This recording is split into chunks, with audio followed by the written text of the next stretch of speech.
Do you ever make a wreath? Never made a wreath, no. No? Do you ever, you know what Franklin vine is? No, I don't know what a Franklin vine is. It's what you make a wreath out of. Oh. You've never heard of a wreath of Franklin? Yeah. Yeah. Bad joke. Yeah. Okay, so here's how it starts. We Okay. go like this. We go, we drink. We drank?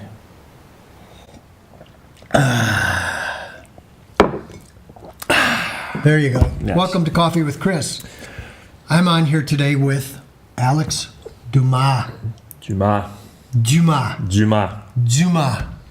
He's from Canada. Eh? Not that Canada, though. I'm French-Canadian from Montreal. Okay. So we don't have the A. That's a English-Canadian kind of a deal. No kidding. Yeah. I did not know that. See, that's why I have you on here today, because people are interesting. And you're a people. Yes. Yeah. That qualifies people. There you go. So you're from Montreal, From Montreal. but you're an American citizen. I'm a dual citizen. Dual citizen. How did this happen? My wife, who you know, being American, when we got married, I had the opportunity to get my citizenship, although I took my sweet time. So when you get married, you first can apply for a green card, which allows you to work and be here legally and the whole thing. But that's only good for 10 years. Okay. And after 10 years, you either have to renew or leave the country, essentially. And so instead of renewing my green card, I just applied for citizenship. And so about a couple of years ago, I became an American citizen. Okay, that's pretty cool. So how does hockey tie into all this? Well, there's not much hockey anymore, but that's what brought me to the States.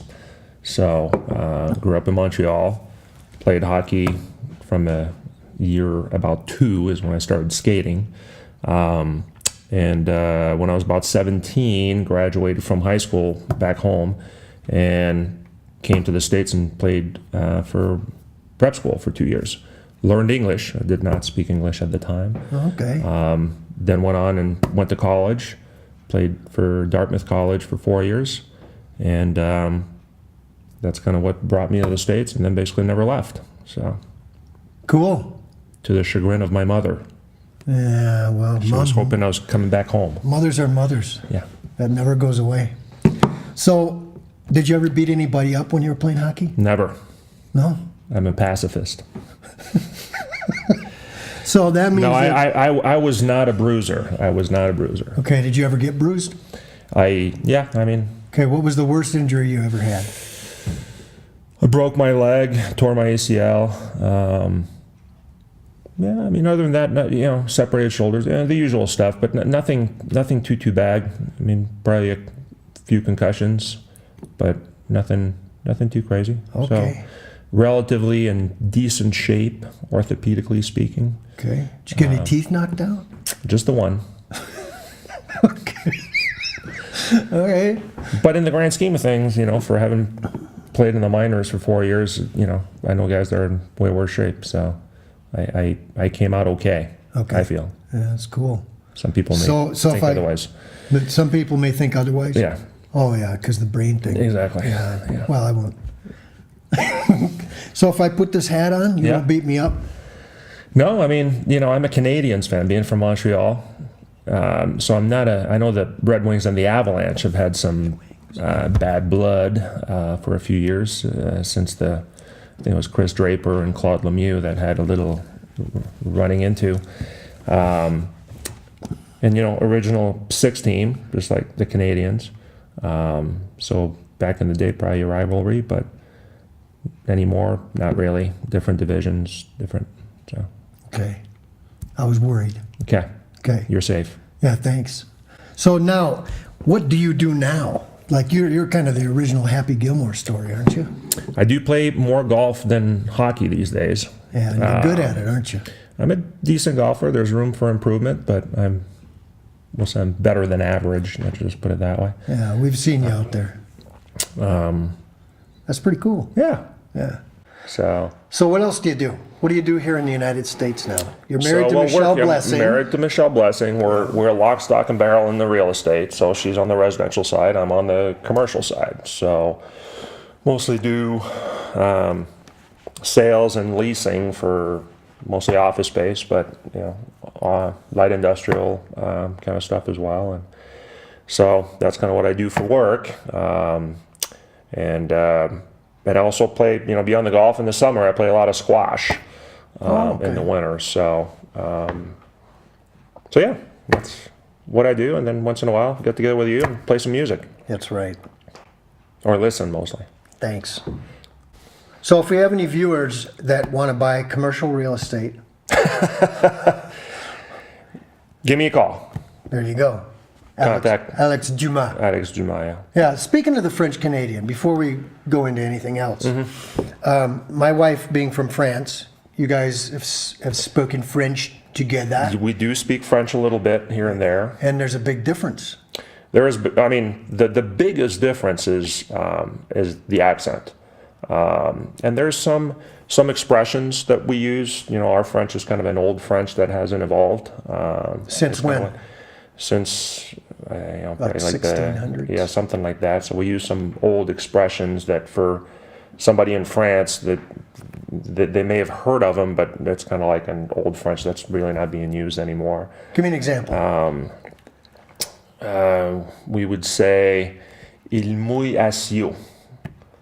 And apparently, they don't say that in France anymore. And this basically, and it's been distorted, but basically it means that it's raining so hard that it's filling and I don't even know how to say it in English, but when you have an agricultural field where it's been planted, you have these Furrows. Yeah, the furrows. So it's raining to furrows is basically the literal translation. It's because it's raining so hard that the furrows are being filled up. Okay. Obviously, if it's not raining hard enough, then the water eventually just gets into the ground. But if it's raining really hard, the furrows get full. So we'll say something like that. Il mouille assis. We say sillon, but it's really sillon is what we're talking about. So a person from France hearing that might say back to you, Like, what? And quoi? yeah, quoi? Huh? So something like that. That's pretty cool. Yeah. But the accent overall, I always tell people it's like we're from Texas, if we compare it to English, and the French are from England. So I think when you were to compare the way people write that are from Texas versus England, there might be some differences, but a lot of it's going to be very similar. But obviously when they speak, not the same at all. So we're kind of in the same boat. I think if we both, Genevieve and I, were to write something, I think it'd be very similar style-wise. Because like that old French expression, we don't usually use that writing. It's more of an oral thing. So. Okay, got it. Anyways. Cool. Genevieve is my wife. Yes. Sorry. She hasn't been on here yet. She'll be on here soon. That's I know. minimum. I know. You should at least. I know. So what are you working on these days? Musical projects. I know you're always tinkering with something. Well, And you're looking for a Telecaster or Stratocaster. Stratocaster. Kinda. Telecast is also a word. Yeah. Sort of. How did you know that? Is my wife getting me one for Christmas? Yeah. Well, no. That's how that came about. I'm not psychic. Okay. You can't have too many guitars. Apparently not. They're like bicycles, apparently. Oh, man. They are. Yeah. So the latest project, we just finished an album with some guys who are now sort of dispersed. One's moved to Florida, the other is up in Woodland Park, and he's involved in all kinds of other projects. But we managed to stay together for about a year and a half and record an album, and it's got 13 tracks on it, and I think 6 are my originals, and then everybody else did their originals too. Cool. And the band, or the project, was called Avid Dover. Okay. Avid Dover is the name of the band, but it's also the name of the project that I will just continue doing as the years go on. It's kind of like the Steely Dan thing, you've got one or two main guys, and then you, as things collaborate evolve, with whoever is. So if you need an English horn on some track, you just go find the English horn player and bring him in. Right, or if I need a person who speaks French Canadian, Okay.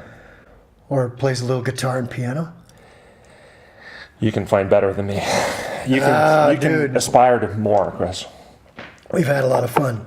So anyway, yeah, that's been the latest project, and this year is going to be a lot of videos, music videos, Okay. and then getting those songs out so that people can buy them.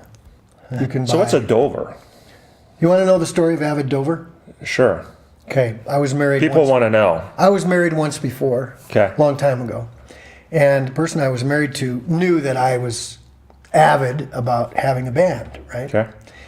And one morning she woke up and she said, I just had this incredible dream. It was very vivid, and you were in this band, and the name of the band was Avid Dover. And everybody was lined up to buy tickets. And I'm like, where did you get the name Avid Dover? She goes, I have no idea. It just dreamed it. And I thought, that's a cool name because it's got a V and a D and it shares it, and you can do a lot of graphic things, and it doesn't mean anything, but it's kind of cool. I looked Well, at avid is enthusiastic. Right. It's Dover. Dover is a place in England. Okay. It's also, I think there's Yeah, a it's a Dover, New proper Hampshire, name. right? But also, if you look at, I went into the old Oxford, Okay. and archaic, the old definition of Dover comes from Scottish, and it means to have like a twilight sleep, to like nod off. You know, like grandpa's having a Dover, Okay. right? Or it means to dive, like birds dovering over a cliff. Oh. So take your pick. So we're doing a lot of old languages apparently today on Coffee with Kris. That's right. Okay. Old languages. So Avid Dover. All right. You asked. I think people wanted to know. Yeah. Inquiring minds are wondering. Right. Great. Okay. Anyways, we'll see you at the next Scotch and Cigars party. Yeah, kind of missed it this summer. We did some work on the back patio and wasn't quite ready. And then by the time we were ready, the weather didn't cooperate. And, but yeah, Scotch and Cigars part 6 or 7, whatever we're at now. So Sure. Well, we'll be at your Christmas party. cool. Cool. You guys can come too. Right? Sure. Okay. Everybody's invited. All right, man. See you next time on Coffee with Kris. Thanks for listening. Thanks for coming. See you guys. Thanks, Yeah, Kris. dude.